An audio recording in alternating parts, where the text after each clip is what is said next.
and welcome tonight to presentation on Africa. 2 weeks ago yesterday, I got home from Africa. So I was there with my wife and the Fredettes and a couple of other people. We had an amazing tour of Tanzania, Uganda, Rwanda, and it's just, Africa's amazing. There's so much to see, there's so much to do, there's so much to experience. The animals are incredible, the people are amazing. I've always found that it's the people in Africa that impress me the most. We were in a country, Rwanda, that essentially spent 100 days killing each other. And today it is probably the most progressive country in the world. It is clean, it is safe, it is entirely rebuilt, an amazing infrastructure, and the people are warm, friendly, and it's inspiring to be there. So I'd welcome everybody to experience a country that most people wouldn't think of going to. We're here tonight to talk about Africa and to have James Currie talk to us about it. James is a brand ambassador for a company called Wilderness Safaris. Wilderness started in 1983, I think. And interesting, small tidbit, Great Canadian Travel booked a safari trip with Wilderness in November 1983. They were incorporated in October 83. So we could technically say that we've had a 35-year partnership. I was only 25 then. But Wilderness is an amazing company. They have camps. They do everything in all of the southern part, and James will talk about that a lot more through his presentation. James is from South Africa and lives in the United States with his wife and 3 kids. He's a television celebrity. He's ran a birding show called Aerial Assassins. It's a name I just absolutely love. And he's an African ranger, an African guide, he's done some incredible work with sustainability and tourism and local communities. And an interesting fact is that you presented or you advised the government of Iceland. Let's go with advised? Advised the government of Iceland on tourism and sustainability factors. And so I think that that's evident in a company like Wilderness, in what they do, the way that they think, the way that they put together their packages, their presentations, the guides, and their people. And so what I'd like to do is just, before I introduce James, we have a number of our staff here as well. And most of you, may not know Arnie. Arnie is our African expert, and he is the person that puts together all of these trips, and he does it from personal knowledge. He's been on 40? 38. He's been on 38 safaris, and Margot, my wife, has, I think, been on 8 or 9 or 10, more than I have. Charlene out there, who you met when you were coming in, she's our cruise expert. So if African safaris doesn't work, cruising is up her alley with 68?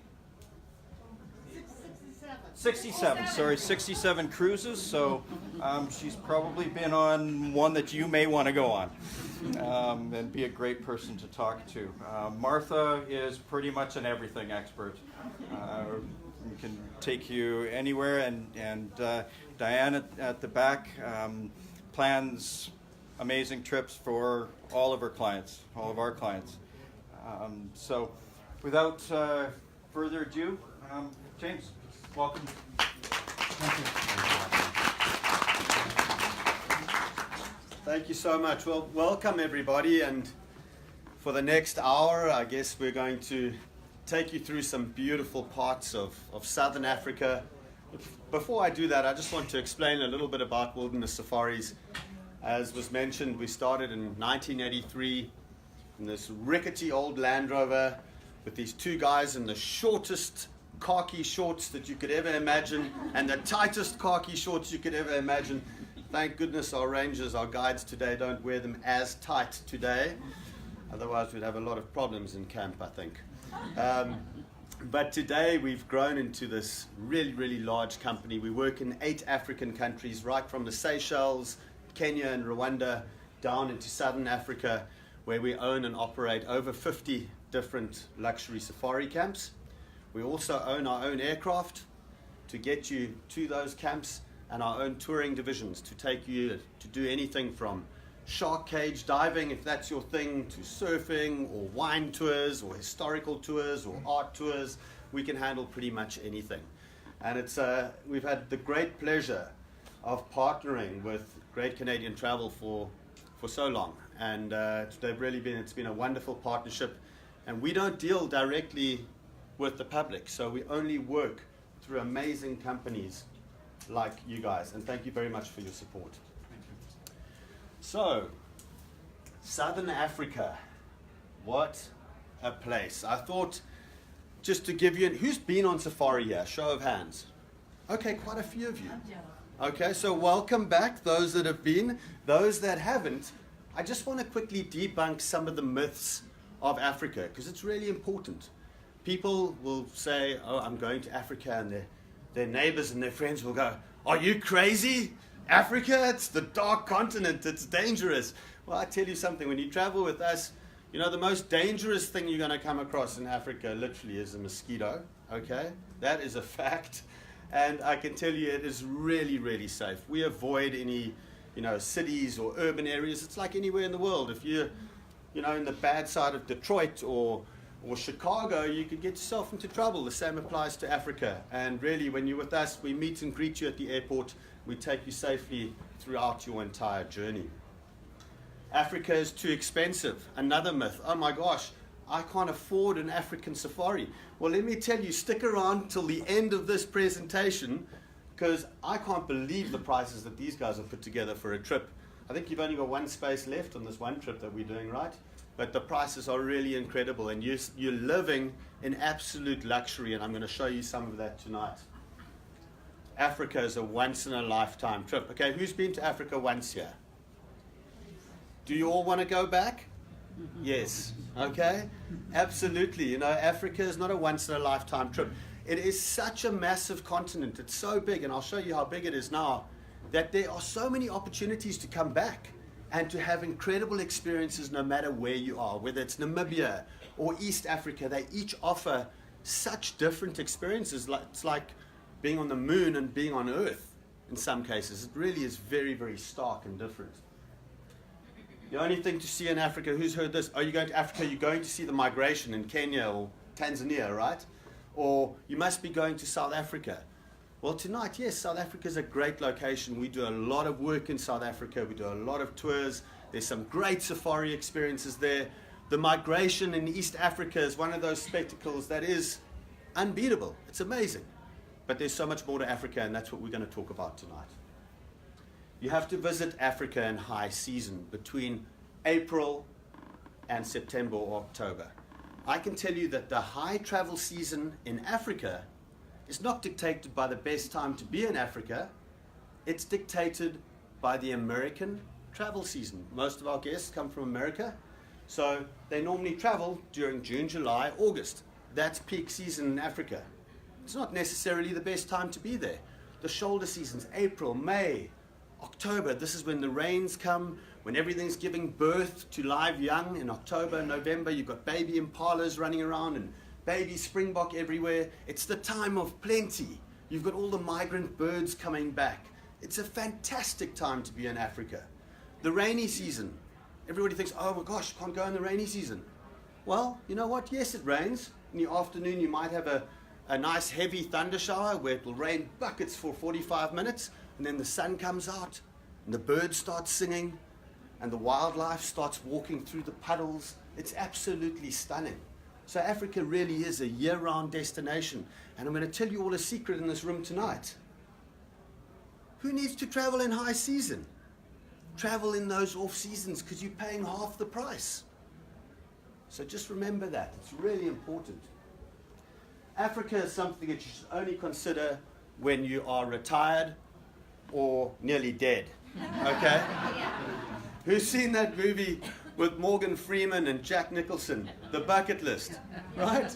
Forget about that. Those guys, I mean, yes, they were dying of cancer and they decided to go to Africa.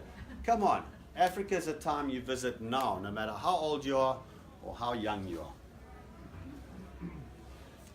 You know, it's a massive place. Look at the continent of Africa. Consider that you're putting the whole of China, the whole of the United States, Eastern Europe. Sorry, it's a bit difficult to read. I'll read it for you. India, France, Germany, Spain, the UK, all on the continent of Africa. It's a massive place. And so, where do you go? Well, so many different regions. There's East Africa, Kenya, Tanzania next to it, Rwanda, where we work here as well. There's the Seychelles off the coast of Africa. And then the regions we're going to focus on tonight are the real gems in Africa. These are the wildlife hotspots.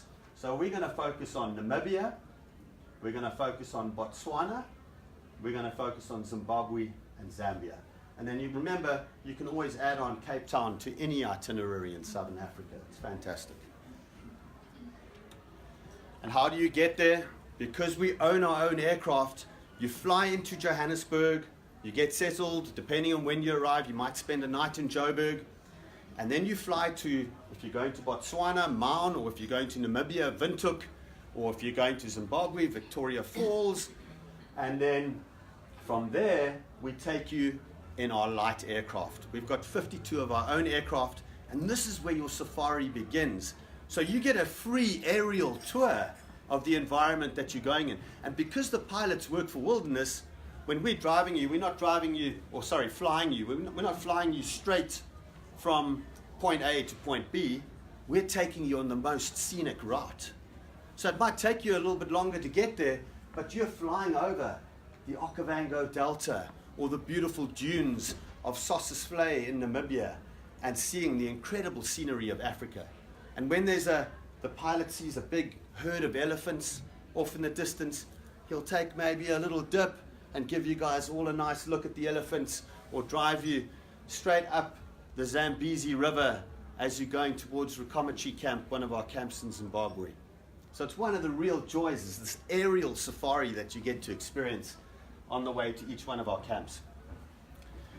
And then you get to the camps, and I have to state the obvious, some of you that have been there will know this, but you go on 2 game drives a day, typically at each lodge. And this happens whether you're in Namibia, whether you're in Zimbabwe, Botswana, even East Africa.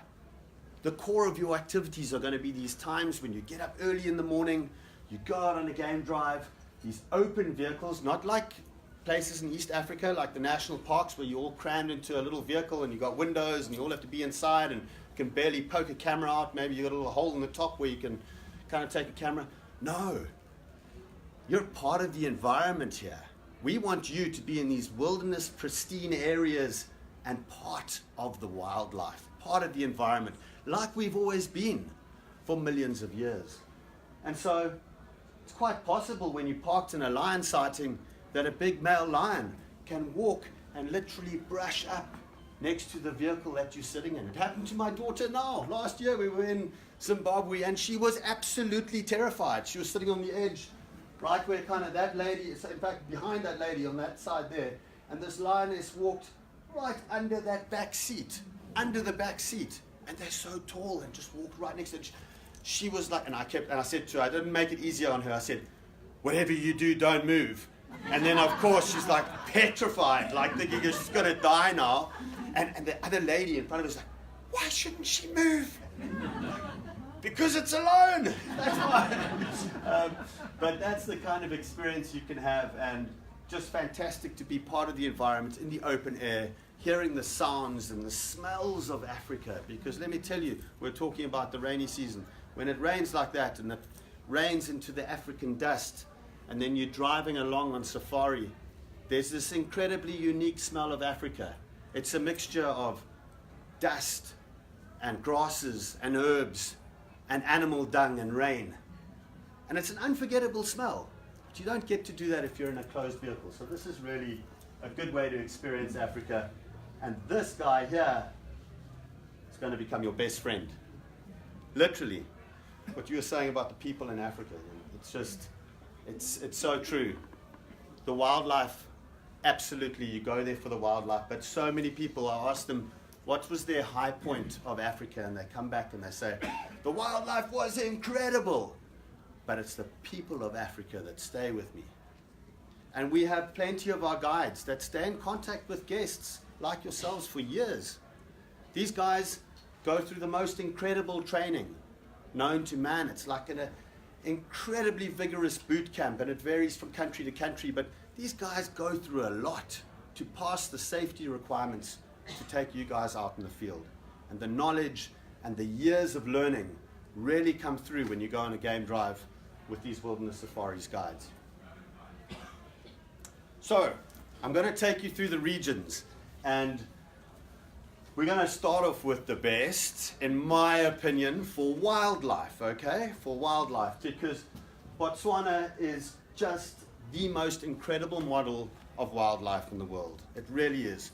You know, when independence took place in 1966 in Botswana, Seretse Khama and his wife took over the country, and they started this incredible model of tourism where eventually they got to the stage where they banned hunting, and they realized that there's only just over 2 million people in Botswana, but this area, 40% of the land is conserved. This is our heritage, the small population of people in this big land. We want to preserve this forever. So they embarked on a tourism model that was high quality, high value tourism with very low impact. So you pay more to go on safari in Botswana, there's no doubt about it. But it attracts fewer people. So it's better and it's easier on the environment. Wilderness Safaris has got over 20 camps in this fantastic country. But there's 3 major regions we're going to cover tonight. The first is the Kalahari Desert, right in the center of Botswana. And then we move to Botswana's gem, which is this area over here, the Okavango Delta, one of the natural wonders of the world. It's an incredible place. And then lastly to the Linyanti region, right up in the northeast. The Kalahari, everybody thinks of it as a desert, but I was telling you about green season. So when the rains come, this is a place of plenty, with springbok everywhere. Clouds will form in the afternoons, there'll be rain, but it's absolutely fantastic with a diverse array of wildlife. This is the dry season, you'll see how different it looks in sort of June, July, August. Honey badgers, we've got aardwolves here, we've got leopard and cheetah.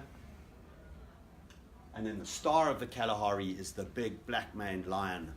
And I tell you, there's nothing more fearsome than being on foot in the African bush, as I have, and come across one of these buggers padding towards you in the bush when you've got nothing but a pair of binoculars, okay, because you're a bird watcher.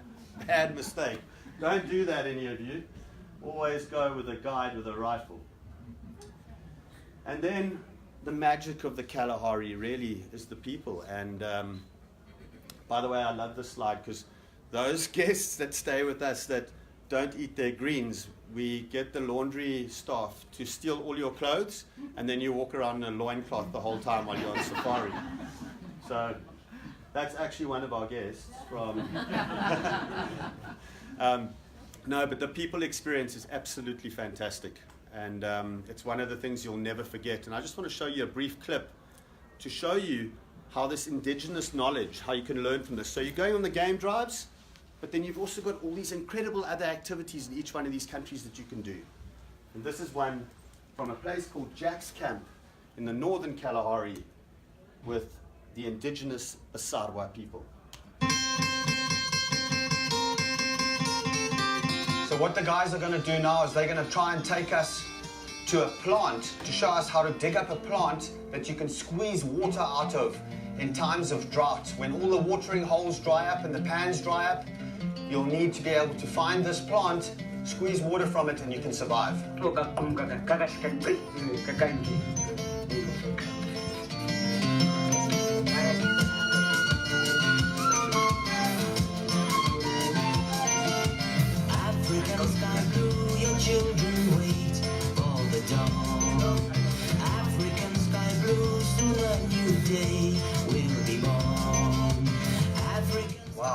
bitter, but it's really good.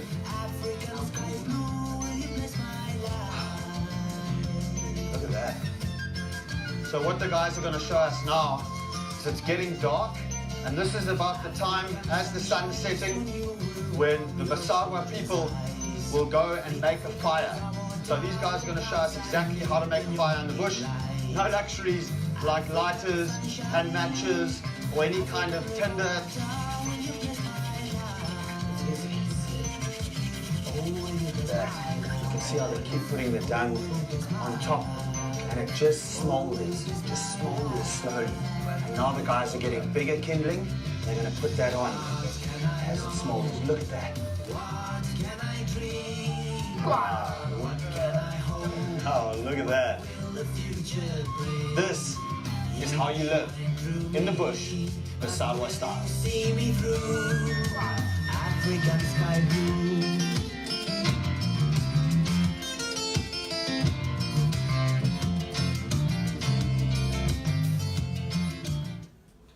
So I hope that gives you some idea of the cultural experiences you can have whenever you travel to Africa. It really is. There's so much we can learn from the people of Africa. We live these incredibly fast-paced lives, and sometimes it's so important to go back, step back a little bit, and learn from people that live off the land.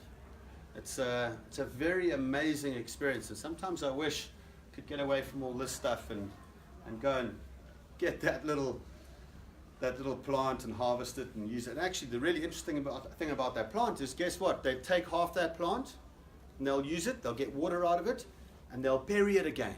And it'll regenerate. They only take half. They'll regenerate that, and they'll know exactly where that plant is, so that in a month or 2 months' time, they'll go back and they'll harvest that same plant, dig it up, cut it, and replace it again. It's fantastic. We can learn so much about sustainable use from indigenous communities. Then from the Kalahari, we move to the gem of Botswana, the Okavango Delta, which is a tapestry of waterways. It's basically from April through to October every year. The waters, the high waters from the mountains of Angola, flood down into the Kalahari Desert Basin of Botswana. And it's one of the only rivers in the world that doesn't go to the sea. It just flows straight out into the seeping sands of the desert, and it creates this incredible green, lush wonderland. And the Okavango Delta is quite simply the greatest concentration of megafauna on the planet. Elephant, rhino, lion, lechwe, kudu, giraffe, you name it, you can find it in the Okavango Delta. Not only that, but you get the ability to go on the game drives, but also experience the waterways, the crystal clear waters of the Okavango Delta by Mokoro or boat. Mokoro is a dugout canoe.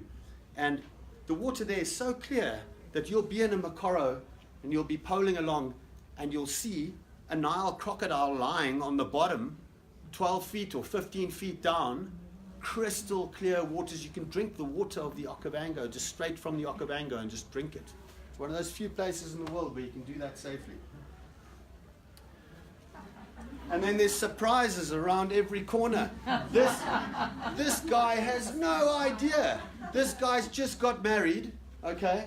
He's just got married, and he's on his honeymoon, and he has no idea that we've put together this whole thing of champagne. There's a little card there with a handwritten note from him to his new wife, which he has no idea about. She gets there, and there's the champagne, and there's all the food, and she opens that card, and he's suddenly the greatest husband in the world. What a great start to a marriage. But that's the magic of the Okavango Delta. And of course, the wildlife is absolutely stunning. From anything you want to see in Botswana, you literally are going to see. It is fantastic. We have a camp called Mambo, Chitabi. These are camps where you can literally, on a game drive, you can see elephant, lion, rhino, buffalo, giraffe, cheetah, everything in one game drive. And you come back and you go, oh, what do we do now? There's so much more, because The Okavango has all the small stuff too. Serval cats and painted reed frogs and African pygmy geese and malachite kingfishers. The place is a place of a bountiful wildlife everywhere around. And then probably one of the stars of our portfolio in the Okavango is a place called Abu, which is a very special place to me because I absolutely love elephants. Those of you that have ever wanted to have an interaction with elephants, with African elephants, this is quite simply the very best place in the world to do this. And not only do you get to see the elephants, you can still go on the game drives, but we do this amazing thing where you go out in the mornings and you walk with the elephants. And when you're on a game drive vehicle and you see an elephant, you see it in the distance, or maybe you see it a little bit closer, but it's only when you get to walk side by side with an elephant that you notice how many veins are in their ears. You notice how hairy they are. They've got a lot of thick black hair all over their body, which you never notice from a distance. You notice how when they walk through the waters and the mud of the Okavango Delta, that their feet are perfectly adapted for this lifestyle. Because as they walk, and they walk into the mud, the feet splay out like a marshmallow. And then they don't sink so deep into the mud because they're not being displaced. It's like, can you imagine walking through mud in high heel shoes? You're going straight down. But if you walk through on nice big snowshoes, it's going to be easier. And then when they pull their feet out, those marshmallows contract again. And they're able to walk. And you notice all these amazing intricacies of elephant life. And you see the Okavango Delta through the eyes of the African elephant. This is a resident herd that lives there. They come back to the camp every night and they stay in camp. Kathy is the matriarch, the big female. And we've had elephants, 11, 12 of them, that over the years have left the herd and gone and joined the wild elephants. And then some of them, the females, have had babies. And it's the most incredible thing because all they've known is humans all their lives. These are elephants that have been mistreated or have been in zoos that we now bring back to Africa. And then they mate and they go out with wild elephants and some of them decide to leave Kathy and join a wild herd. When they have their babies, on several occasions those females have brought their new babies, left the wild herd, brought the new babies back to camp to show them off to their human family. There's so much we don't know about elephants. And yet they are so similar to us. They go through puberty at the same age as us. The females have 2 mammary glands between the front legs like we do. The mothers have incredible bonds with their children, incredible bonds. They have this wonderful communication system which we're only just learning the tip of the iceberg on. In fact, a study 2 years ago out of Kenya that elephants can actually recognize human dialects, human language. They did a study with a tribe in Kenya that was very anti-elephants and used to chase elephants and be aggressive towards elephants. And then a tribe further north that used to live amongst elephants. And they took a herd of wild elephants and they played the call of the tribe in the south. And the elephants ran off and disappeared. And yet they played the dialect of the tribe further north that was really, really good towards elephants. And they all stayed and they were all peaceful and calm.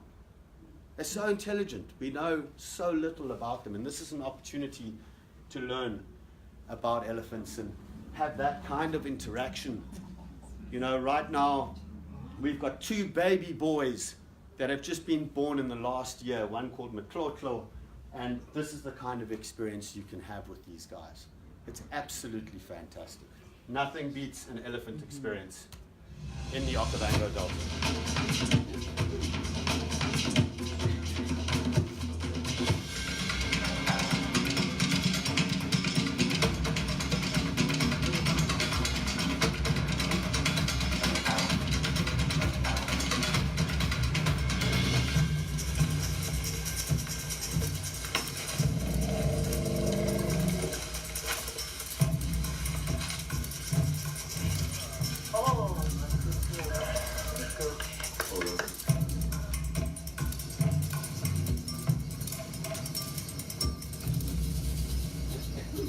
Is about raising elephants that we found abundant out in the wild. We help them grow, and the main goal is eventually we release them to be as wild as they can.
Isn't that amazing to be able to do that?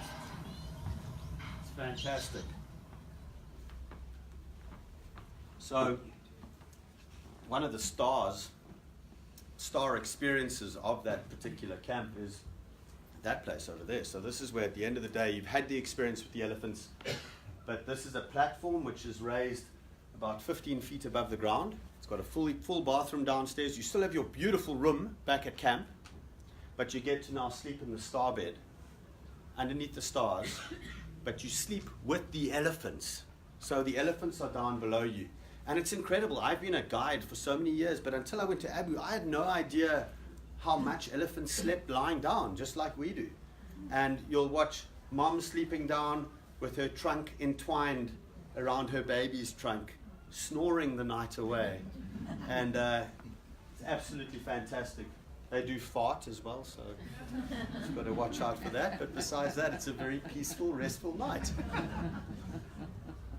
And I thought I'd just show you some of the accommodations. This is actually, at the end of this safari, we'll tell you about one of the safaris that these guys have put together, which is incredible. But this is one of the places they're staying on that itinerary, Seba Camp. It's right next to Abu, actually, in the Okavango Delta. But, I mean, it's not too shabby, is it? These are tented camps, but they're not tents. It's like glamping, okay? Not camping, it's glamping. It's really, you've got ensuite bathrooms, stunning views, beautiful, beautiful tents. And we do have a separate place for mother-in-laws. It's called Abandoned Hyena's Den around the corner. But it is fantastic to stay in this absolute luxury and be immersed in the Okavango Delta. From the Okavango, we move northeast to the Linyanti. And this is a permanent channel right on the border with Namibia in the Caprivi Strip. And this is why Botswana is so amazing, because you can do the Kalahari Desert, then you can do the Okavango Delta, and then finish off in the Linyanti, and from there, if you want, go to Victoria Falls or Cape Town. It's all very, very close together. And you're doing nothing more than a 30-minute flip up above the Okavango Delta. Beautiful, beautiful scenery, and then you're landing. So you go on a game drive in the morning, you'll have breakfast, and after breakfast, you'll take a little game drive to the airstrip, and then at the airstrip, you'll fly out, and then you'll land in time for lunch at the next camp. It's really fantastic. This is a beautiful camp called Dumatau, also on their fantastic itinerary that they've put together. This is the floating lagoon deck, which is a beautiful, the stars in Africa are just to die for, and you can sit out there and have dinner. But it's also famous for its hides. So you can go there, and this is a great experience, because if you don't like sitting on a game drive vehicle every day and you get tired of that, you can go and you can sit at the hide and watch the wildlife come to you. You can also do that in the middle of the day. So you've had your morning game drive, you don't feel like taking a nap, you want to see more wildlife, guys can drive you out to one of the log pile hides. Now this is pretty intimidating because you're not actually, it's all log piles. So you're actually like walking right amongst the elephants. And for those that are a little bit more afraid, we also have the traditional kind of blind or hide, which is sunken into the ground, and you get those kind of views of elephant and other game walking right past you in that hide. It's great for photographic opportunities. Also, because of that channel and that waterway, we've got a magnificent barge, we've got several boats, that offer the most glorious sunsets in the world, the opportunity to do some wonderful bird watching, and of course also to see hippo and crocs and all the water life of the Linyanti Channel.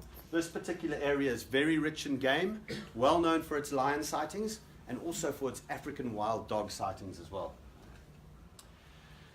And now we move on to Namibia, a very, very different experience. Has anybody been to Namibia here? 1, 2, 3, okay, a handful of you. Great, great. So Namibia is very, very different to the rest of Africa because I wouldn't recommend it as a first-time option for somebody going to Africa unless you add it on to something like Botswana or South Africa or Zimbabwe, just because if you're going there for wildlife, you're not going to see wildlife in massive numbers. But you are going to go to one of the most incredibly beautiful places of your entire life. It is so stark. There's so much contrast there. So few people. It's one of the most sparsely populated countries in the world. Just over 800,000 square kilometers with 2.6 million people. And they're all living around here in the cities, very few out in the outskirts. In fact, this camp right on the border of Angola, called Serra-Cafema, is one of the most remote camps in the world. And in fact, may he rest in peace, but this is where the late Paul Allen used to go when he wanted to disconnect from the internet and the world that he built, Microsoft internet world that he built. When he wanted to disconnect, he would take his band and his friends and he'd rent out the whole of Serra-Cafema camp in the middle of nowhere with the nearest people hundreds of miles away. And just a fantastic experience. It really is a beautiful area. It's been colonized over the years by German, British, and most recently South Africa. So when you meet the people there and the food and the culture, it's this blend of European and African culture that really works. And since independence in 1990, Namibia has built its own identity around that. So when you see Herero women, they wear these huge traditional colonial German dresses in like 35 degrees centigrade in the heat. And you're like, what are these women doing? And like you can't find a dress like that in Germany today. No one wears them. They're from like the 1900s or something.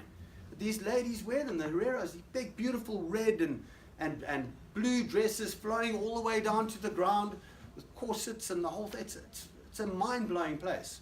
And the scenery is just obviously something to die for. So again, in Namibia, 3 different regions. Sossusvlei in the south, where you can go to the tallest dunes in the world. This one, Big Daddy, appropriately named. It's not the tallest dune in the world, but it's the tallest in Sossusvlei. And you can walk 325 meters right to the top of the stunning dune. Really is beautiful in Sossusvlei. You could do a hot air balloon over the stark landscape. And the stars in Namibia, it's known to be the best place in the southern hemisphere to view the southern constellation of stars. And for that reason, our camps in Namibia, we always offer a sleep-out platform. You don't need a mosquito net in Namibia, there's no bugs. So you can lie out underneath the African stars and really enjoy it. And our rangers know a lot about the stars and can tell you everything that you need to know about the night sky. And then from Sossusvlei we move further north to a semi-desert area called Damaraland. Look at this stunning scenery.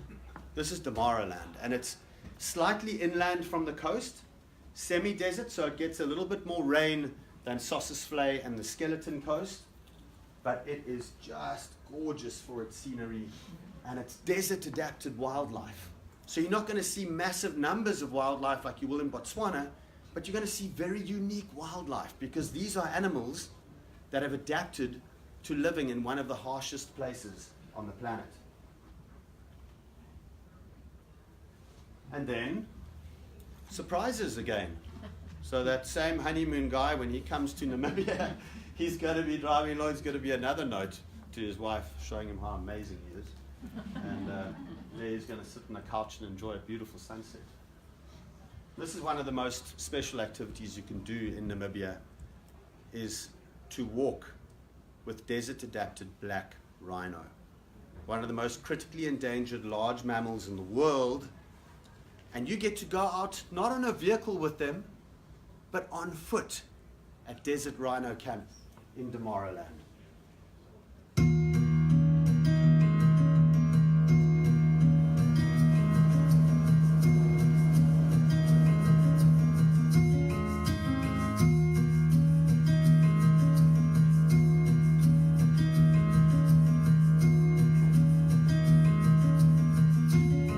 My name is Juan. My journey started with wilderness in 2007, and for the last 4 years I've been based here at Desert Rhino Camp.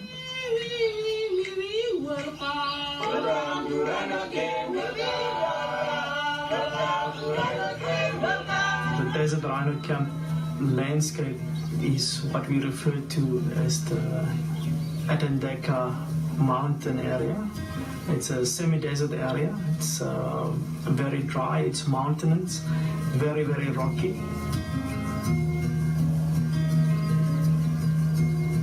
But how I view it is that this roughness has been like a mother to the wild animals, protecting them, keeping them safe through all the farming years, all the hunting, all the poaching, especially like the black rhinos.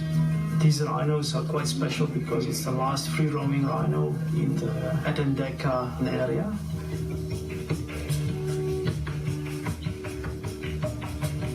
Save the Rhino Trust has been our partner in black rhino conservation for over 14 years now. Together we've established rhino viewing protocols based on hard science, which enable me as a guide to practice responsible rhino tourism.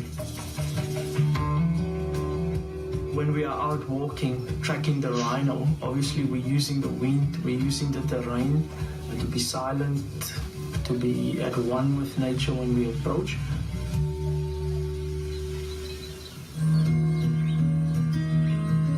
What is unique here is we experience the black rhino on foot. We work with a specialized team, so they have the skills to take us safely on foot to the rhino. With our trackers, you can feel the sense of proudness that they have. They will always follow very strict rhino viewing protocols, because for them to have a golden sighting, which means we watch the rhino doing its natural thing, for them that's what they aim for, that's what we aim for. For the guests, it's a totally amazing experience, wonderful. It's just you, the rocks, maybe some bushes if you're lucky. It's something you have to come and experience. Or black rhino on foot. There's nothing like it in the world. It's one of those unique, privileged experiences that very few people get to do. And it makes such a difference to conservation in the area. And from there we moved north to the coast, to the most inhospitable place on earth, aptly named the Skeleton Coast, or Kaukuveld. This is a place where if you got stuck out there for a day, you're a goner, literally. I mean, there is no water, not a drop to be found. There's nothing to eat. The sun is overbearing, 35 degrees, 40 degrees, 45 degrees. It just gets really, really hot and baking. Right from the coast inland, shipwrecks all along the coast, and not a person in sight. But one of the craziest things that you'll see on the Skeleton Coast is you'll be on the beach, and you'll sometimes, if you're lucky, you'll see the tracks of lion on the beach in the middle of nowhere. And then there's these surprising oases in the middle of this dry desert, places, magical places like this, where we'll take our guests and set up a little dinner table or a little luncheon or a breakfast, and you'll sit there, just the two of you or the four of you or the six of you, and you'll sit there and there'll be nobody else for hundreds of miles around, just you and the wilderness and beautiful scenery. That's our camp in the Skeleton Coast, Juanib. That's one of the rooms, and you can see the kind of scenery, very stark, very dry, but elephants coming round and all these desert adapted wildlife coming into the area. And the star of the Skeleton Coast is undoubtedly the last remaining desert adapted lions on earth. There are only maximum 150 left on the planet. Unfortunately, there's no fences in Namibia, so lions in the desert come into conflict with the few people that do exist there, sometimes taking a goat or a cow. So human-wildlife conflict is something that we're actively involved in the conservation of desert lions. And there's been an amazing film that was filmed at our camp here, and it stars one of the most amazing conservationists we've ever had to know living and working at wilderness safaris.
Who wants to see lions like that?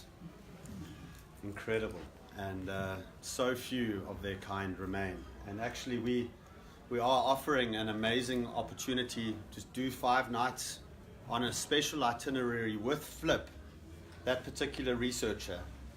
It's an opportunity to go out and track and spend time with him and those lions in the field at that amazing camp. So if any of you want to do that, it's only limited to 6 people. It's very few people, but it's going in February next year, and you can speak to the team if you'd like to ever go on that. And then moving up from the Skeleton Coast, right in the northern corner, I told you about that place, Serra-Kafema, where Paul Allen goes to disconnect, where he used to go. Well, this is the place, the Kunene River between Angola and Namibia, a land of stark contrast. This is where you can hear the bubbling, swirling river of the mighty Kunene next to your room, and you can walk paces and be in these dry, desolate sand dunes. So you've got the river, and then you've got the dunes, things like brown hyena and gemsbok and giant Nile crocodiles in the river. And then you've got one of the most incredible people that live and eke out a living in this landscape. How they do it, I have no idea. They're semi-pastoralists, so they've got goats, and they actually eke out a living, and they're semi-nomadic, so they'll move around this landscape according to browse. They're Himba people, and you get to go out and learn a bit about their culture. It's fascinating. Look at their headdresses on the women. So when kids are born, they're born with, if they're a girl, they're born with 2 braids that they will then braid from when they're young. They'll then braid the hair as they grow older into 2 braids going forward. If it's a boy, there'll be 2 braids going backwards. If there's twins, they'll just have 1 braid. So each twin will then have 1 braid.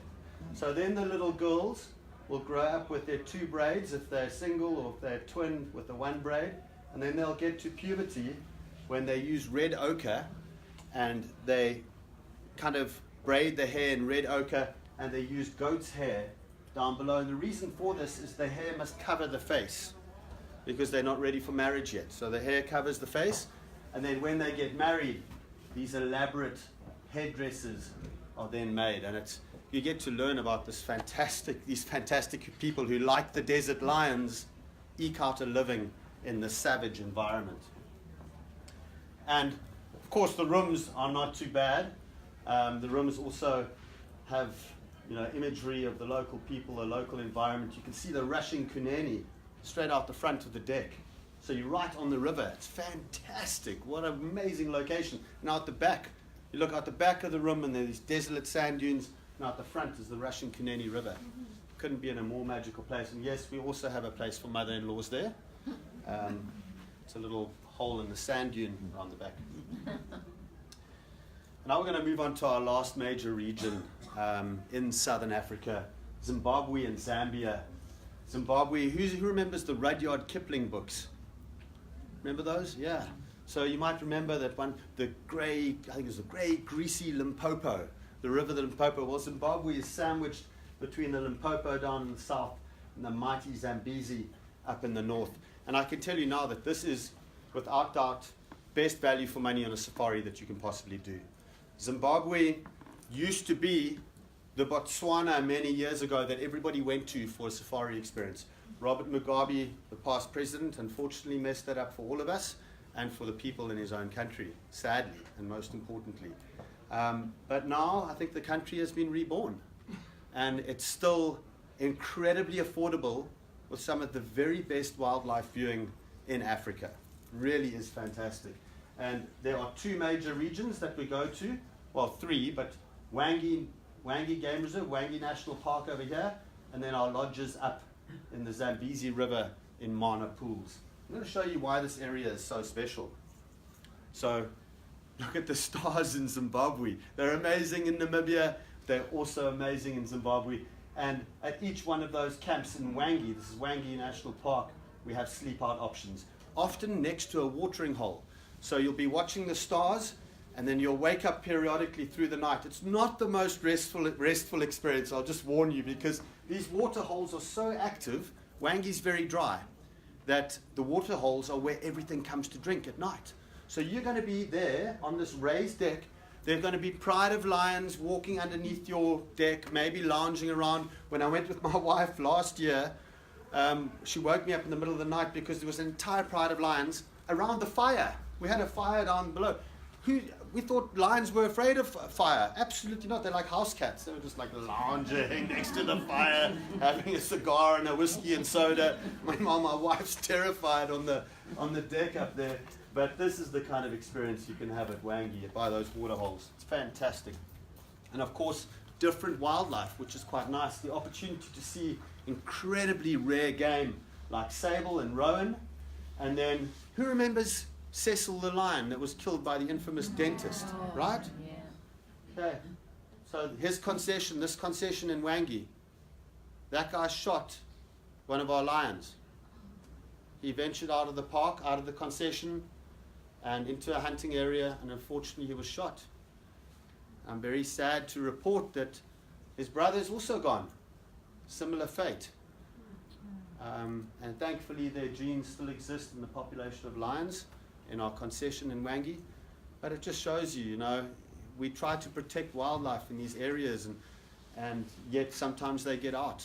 And this is why it's so important, because when you guys travel to Africa, believe it or not, every single one of you are contributing directly to that. Because the more that local communities see the value in that and that versus a deadline, the more lions will carry on. So you don't need to dig in your own pockets when you go to Africa and give to all these projects. It's great if you do it responsibly, but you don't need to do that, because just by going, every single one of you is making a massive difference to keystone species like lions. Nobody realizes this, but do you know that there are as few lions in Africa today as there are collectively of rhino? Everybody talks about rhinos dying out and elephants dying out. Yes, they are, and it's tragic. But we've lost half the world's population of African lions in 25 years. So to see that, and you guys are making the difference by doing that, is really special. Secretary birds, incredible wildlife in Wangi. And the most amazing thing about Wangi is being able to walk on foot. So I told you about the guide training a little bit. Well, the guides in Zimbabwe are amongst the best trained guides in the world that you'll find on the planet. They are able, as part of their training, the final step before they're allowed to guide people is they have to go out and confront a problem animal, an animal that has been destroying livestock or raiding villages or killing people, and they have to go out and they have to kill it. And it sounds terrible and cruel, but they have to do that because we're all in this game because we love wildlife as guides. We're there because our job is to protect wildlife and to show the rest of the world how amazing Africa's wildlife is and how important it is. But your safety is our paramount concern. So as much as we love wildlife, we've got to be able to demonstrate that if the time comes and then you guys are in danger, that we can put down an animal to save our guests. We have to do that. So that's why that training is so important. But these guys, to be able to take you out on foot and to see elephant, even if you're lucky, you might see lion in the distance on foot. It's crazy. Wild dogs. It's a fantastic experience. And you can also do night drives there, go out at night and see all the nocturnal wildlife. Can you guys see over there? And then, of course, we make Domino's very jealous in Wangi because we've got the best pizza in the world cooked right for you in the Wangi bush, which is quite a unique experience. And then from Wangi, the elephants and the big game of Wangi and the waterholes, you can move up to the upper Zambezi River. Look at that scenery. This is right on the border of Zambia. And here you've got the river Rukomachi, Little Rukomachi. We've got another camp called Chikwenya. And this is your opportunity to look at those absolutely beautiful mountains, these beautiful woodlands, and you've got the flowing river where you can go on boat cruises and canoe trips and fishing trips. And then you can go on foot and see this. It's one of the amazing phenomenons that you can get to see on foot in Rukomachi. This is the seed pods of the ana tree, and elephants go crazy for them. And this is a common occurrence when they have the seed pods. So you can go out on foot and you can witness these guys standing on their legs, just like circus elephants, trying to get to the seed pods. Really is a fantastic experience. And if you're lucky, like I said, on foot, Africa's rarest large predator, African wild dogs, you can go and walk with them on foot. And I've actually seen an amazing video of a friend of mine that I know from back in my guiding days, a guy called James Henry, where he goes out and he sits very quietly with the cameraman, and they're amongst a pack of wild dogs, and all the dogs, the entire pack of wild dogs, they're quite curious, come right up to him. And literally there's one going like this in front of the camera, like 4 feet from him, just like looking at him like this, swaying, and he's just sitting there. And this went on for ages, and the whole pack is yelping and playing around him. Often they'll bring their puppies out even. It's absolutely fantastic. And of course, we've got a wonderful opportunity at Rukomachi to have an open air bath right next to the upper Zambezi River, and a mother-in-law's bath there in the river. But for you guys are the good guys, you guys get to bath there. And to top it off, like I said, you go to Botswana, you go to Zimbabwe, or you go to Namibia, how can you ignore that? And it's just a short flight, hop, skip, and a jump There's beautiful accommodation options in Victoria Falls or in Livingston. We've got a wonderful place called Tokalea. Look at that from the air. I mean, that is just unbelievable. You fly over those falls and it's Mosio Tunya, the smoke that thunders is what it's called, because it's literally what it is. There's no better name to describe Victoria Falls than the smoke that thunders. And at our lodge there, you've walked with black rhino in Namibia. Well, you can walk with the last 5, sadly, remaining white rhino in the whole of Zambia. You know why you can walk with them? Because they're guarded 24 hours a day against poachers. So they're used to people being with them the whole time. Armed guards are with them 24/7, night, day, no matter what. They know where the white rhino are.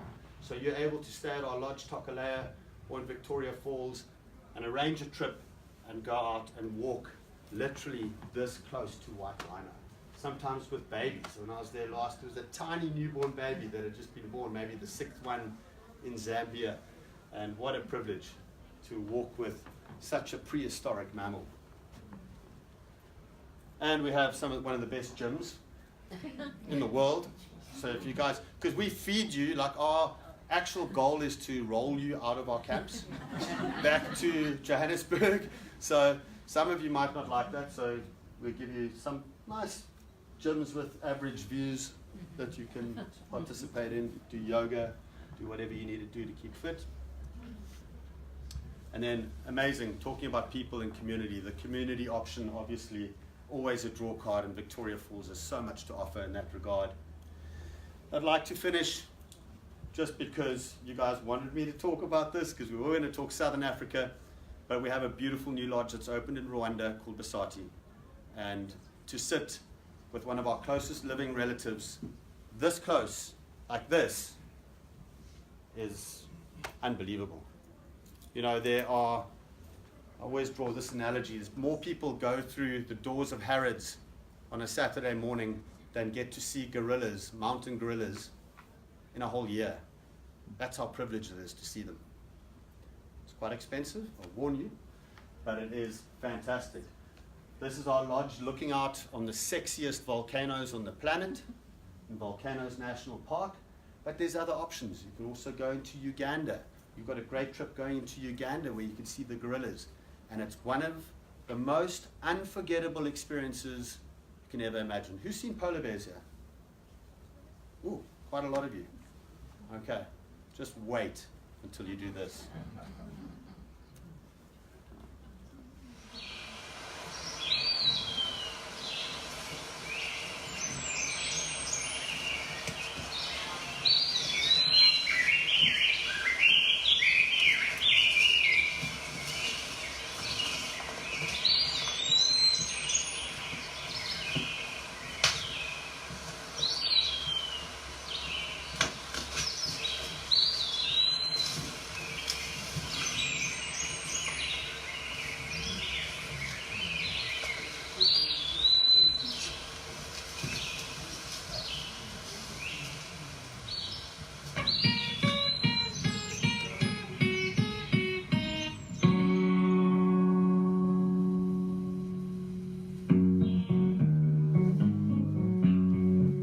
A lot of this I filmed with an iPhone, with a little camera and an iPhone. That's how close they are.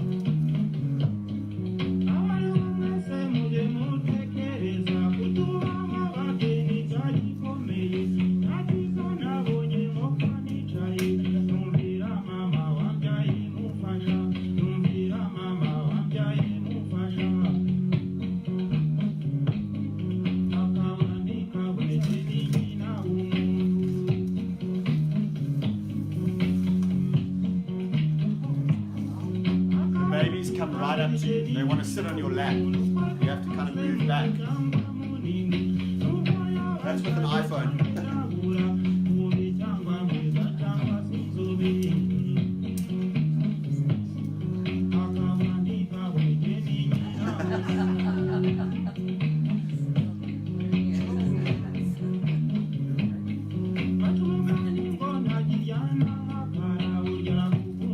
Then Daddy comes along.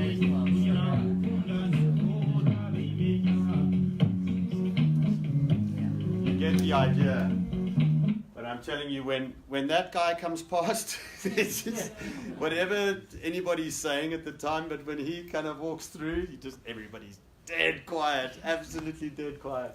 It's amazing to see. So thank you all very, very much. I'd like to just highlight an amazing trip. There is only one room available on this trip, but some of the places we showed you in this presentation, Seba, which is close to Abu, where the elephant experience is, Dumatau, that beautiful area on the river in the Linyanti, there's Johannesburg, Victoria Falls included in there, Cape Town, and gosh, we're talking about Africa being affordable. Come on, I mean, that's just unbeatable. So please speak to the team afterwards if you're interested in that.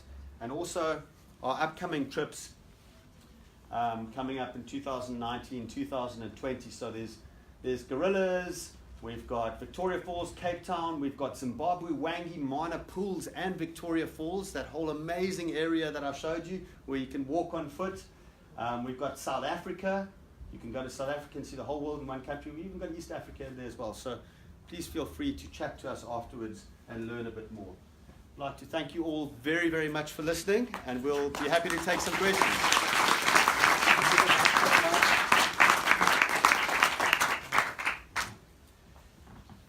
Hi, I just want to, okay, in case I need it. Okay. Just want to talk about an escorted safari that we do have going in February, 3 or 4 months from now, in 2019.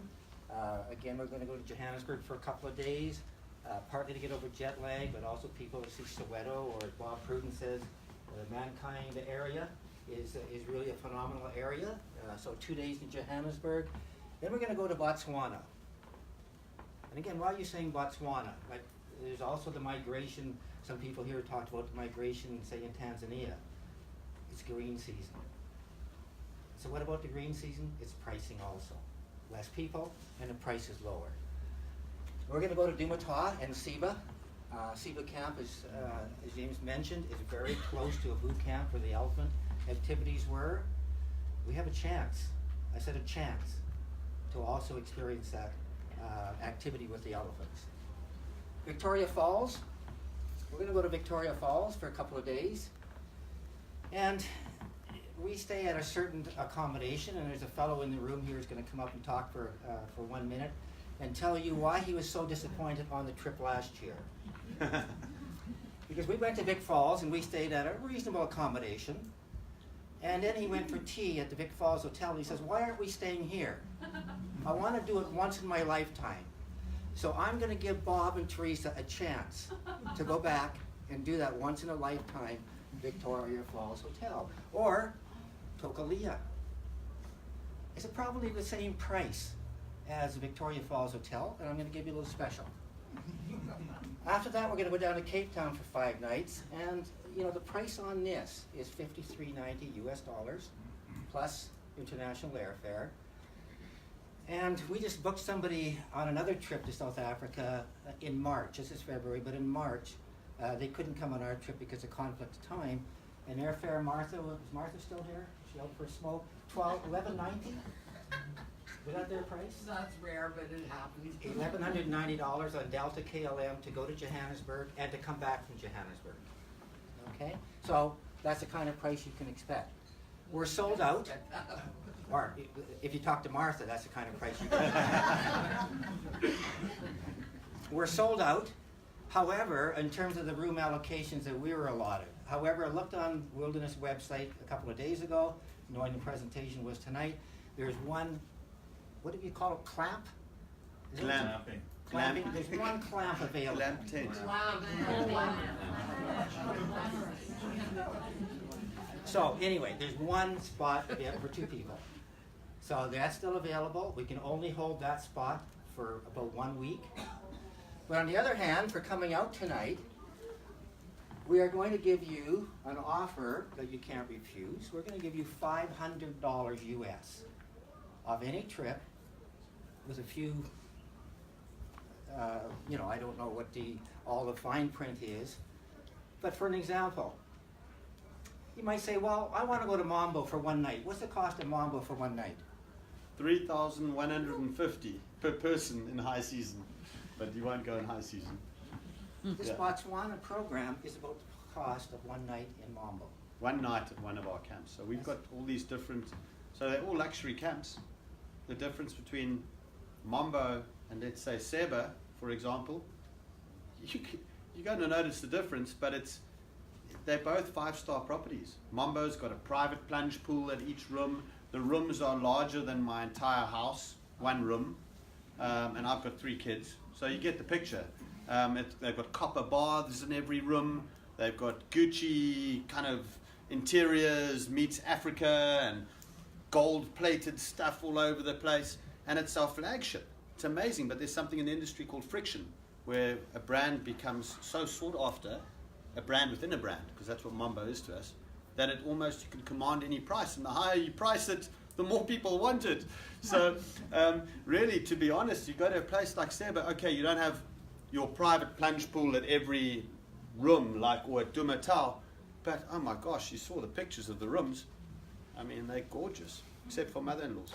Well, I was going to say, does Mambo have a mother-in-law? Yeah, it does, definitely. It's under the deck at Mambo, where everybody has breakfast. And sometimes she eats the food that falls through the slats of the decking.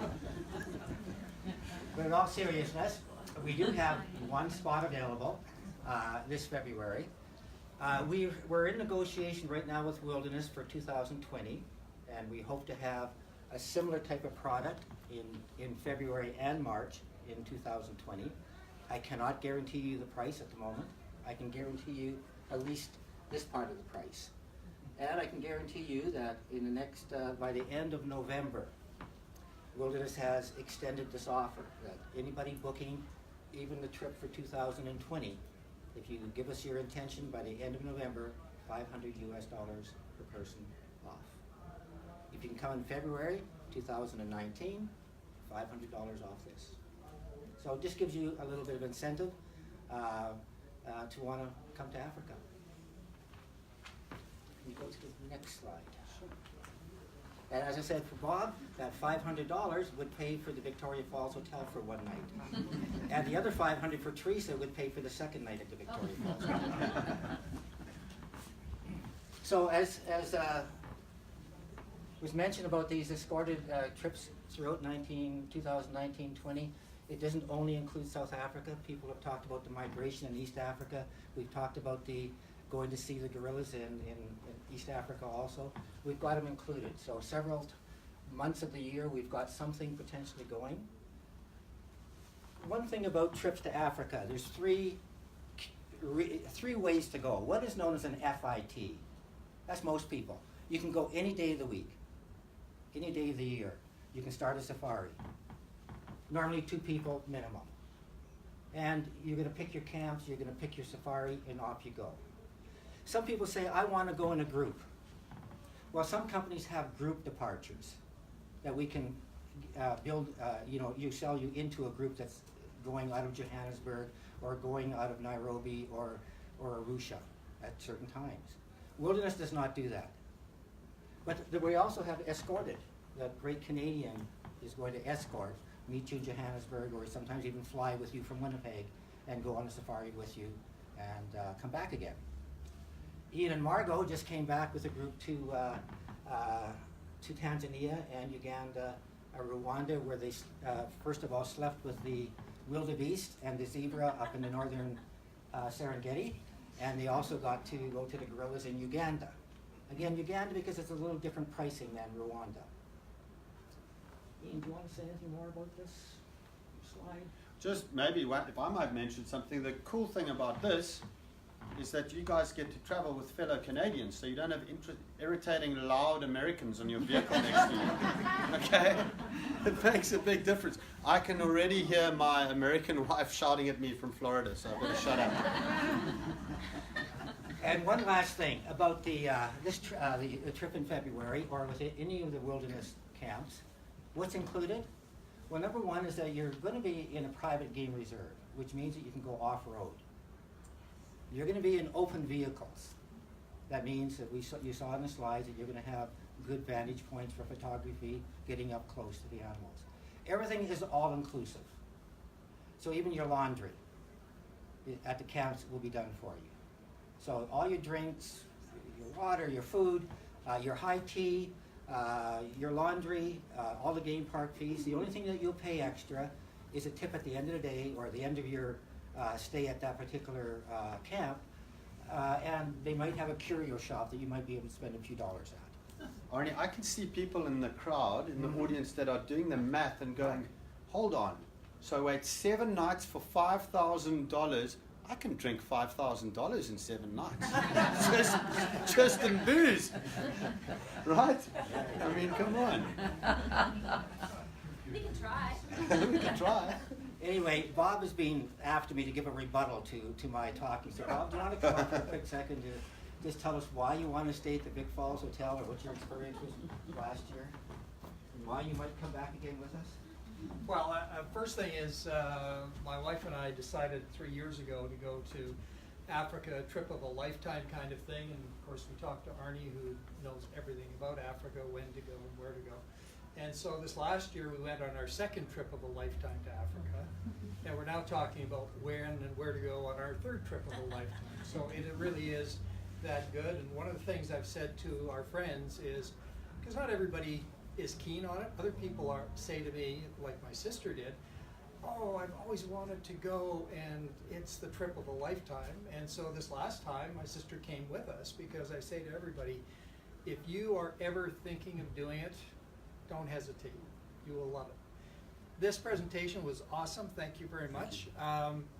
You're probably thinking, maybe overstated. I would have to say it's understated. The accommodation is spectacular. The tents they're tents, but they're raised above the ground. They are huge. You've got a included washroom and shower and whatever. Nothing smells. Everything's clean. It really is first class all the way in terms of the accommodation. The meals are spectacular. I didn't quite drink $5,000 worth, but we had a good run at it. Starting with breakfast. And you know what, I talked to friends who've been to, I was just talking to some friends who've gone to Europe, and they said, we're just sick and tired of just so many tourists, there's thousands of people, they're lining up everywhere. When you go here, you're with a handful of people and thousands of animals. And it really is a totally different experience. We didn't go to Namibia, but where we were, it felt like we were in the middle of nowhere.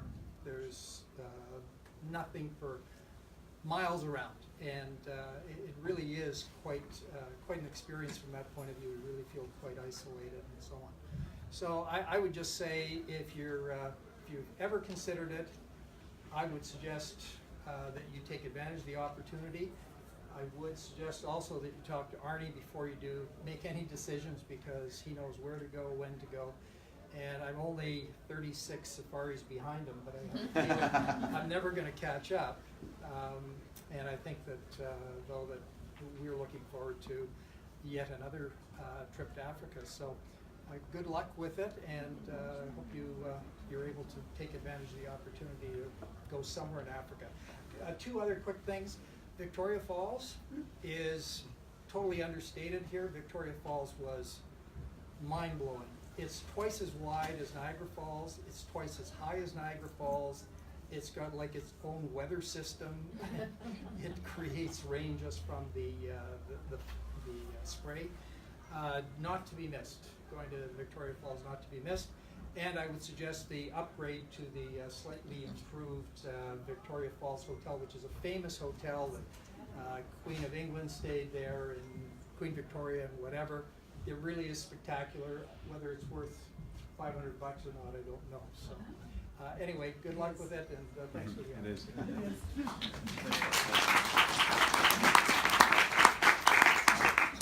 So we're going to quickly open the floor to questions from James, and we do have coffee, tea, and dainties for you to stick around and talk to us about any potential trips. But anybody have questions? You talked about the mosquitoes. We're familiar with mosquitoes here, and they are, concerning from a disease perspective, Sure. Yeah. And so you're in the open air, etc. At nighttime, do you use Yeah, nets look, a lot? Or what? it depends where you're going in Africa. Like Namibia, the desert, you're going to have no mosquitoes. It's as simple as that. But I have water to breed. So yeah, in some areas like Okavango in November, definitely you're going to have to, more than likely, wherever you go, consult your doctor, take malaria prophylactics. But the most important thing when you're out there is just, put on the repellent, apply it regularly. But really, to be quite honest with you, and I'm not just saying this, it's 100% true, but I live in Florida, and I can tell you that the bugs in Florida and in places like Cape May, New Jersey in the summertime are 100 times worse than they are in Africa. It really is. Everybody talks about Africa as being a buggy place and full of mosquitoes. It's not. It really isn't. And especially in those camps, remember that these camps are so remote, our camps, the chances of you getting malaria in our camps are actually very, very small, because people have to have the disease, malaria. So there's no people in the area, so how are you going to get malaria? So malaria is actually most common around the cities or the highly populated areas. Places like Victoria Falls, for example, you've got to be a lot more careful because it's a massive, massive population of people. But when you go out into the middle of the bush in Wangi or Rukomachi or Namibia, it takes one of our staff who has to have had malaria to then come back to camp. He's going to probably know he's got malaria, so he won't be allowed to come back to camp. Be in camp, mosquito, a female mosquito of the Anopheles variety of mosquitoes has to bite him and still stay alive by the time it gets to you, bite you for you to get malaria. So you get the picture. It's actually quite difficult to get unless you're in a very populated urban area. But it's a good question. So Yes? malaria is only passed from human to human? It's passed from mosquito to human. But a human has to have it. So it has a mosquito, if an Anopheles mosquito bites you, a female bites you, and it hasn't bitten another infected human, you're not going to get malaria. But it's got to bite, say you've got malaria, a mosquito's going to bite you, so they're going to fly across to you in the night, bite you, then you can get malaria. But it has to be a female, it can't be a male, it has to be an Anopheles mosquito, it has to have bitten somebody that has malaria, so yes. There's a significant amount of time on that one trip in February spent in Cape Town. Is there lots to see? Oh in my Cape gosh. Town? The reason why it's winter in Winnipeg and it's summer in Cape Town. And I've even said, for an example, Lorraine and I, my other half, we stay 2 or 3 weeks in Cape Town. We get rid of the crowd and then we stay. So that's my home city, and I can tell you that there is no doubt that it is the most beautiful city in the world, hands down. I mean, you could argue maybe Rio, places like that, but it is so incredibly beautiful. There's so much to do. So when you go to Cape Town, 3 nights is normal stay for people, but I would say absolute minimum 3 nights. Like you could spend a month. You could do a whole hour presentation just on Cape Town. There's diving, surfing, the best wine you're ever going to drink, incredible food. We've got a French quarter called Franschhoek, which has got the most delightful wines and food that you'll ever eat. They've got Robben Island find out where go do the Nelson Mandela tour, walk up Table Mountain or take the cable car up there, go to Cape Point, see the penguins. Whew. There's so much to do. Come to my house, have tea. You put up your hand, and this is a couple that, how long did you spend? 1 month? 2 months in Cape Town 2 months. this past winter. Want to go back, love it. Yeah, no, it's Tons fantastic. to do. Wow. Yeah, and it's actually it's so nice as well, because I will tell you this, like being on safari is the most amazing thing in your life. You'll absolutely love it, but it is kind of nice at the end of your trip to just not go straight back home, to like decompress from safari, because you've been up at 5 o'clock most mornings. It's your senses, it's like sensory overload. So you're out in the middle of the bush, it's unfamiliar to you, there's sights, sounds, smells that you have no idea where they're coming from. You'll hear something, and I've seen people on a vehicle during the Impala rut, like literally want to jump out the car and start running because they think they're lions, but it's just Impala, like mating, the Impala rut. So this is like sensory overload. It's mind-blowing, and it's so amazing, but time to decompress in a city, the most beautiful city in the world, is not a bad thing. And the bed and breakfast is only about 140 a night, so when we take a look at the whole package and then we say, okay, Botswana was this price, and then we even it out, that's why we stay 5 nights, to spread it out. Yeah. So we've got a really good value. Great idea. Any other questions? Yes. How's the water now?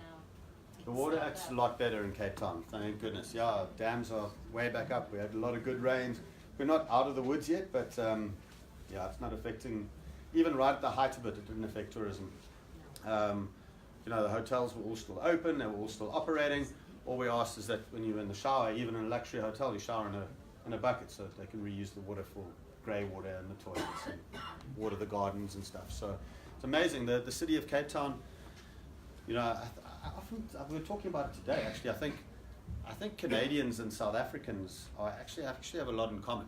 Like they're very similarly minded people, and I think it was amazing to see like the people of Cape Town just rally together around this whole crisis and really conserve water. I mean, my dad was living on 8 liters of water a day in his house, a day for everything, washing, food, drinking, everything. Gardens. I mean, the gardens. You forget about the garden. But yeah, it's come back and it's looking great again. So, well, thank you all very, very much. It's been a pleasure talking to you, and we're going to be around, I guess, for a little while. Take some questions if you have any questions about the trips or anything. And thank you again to you guys for having us. James, thank you very much. Appreciate it. Thank you all for coming tonight. What James indicated, we're all around.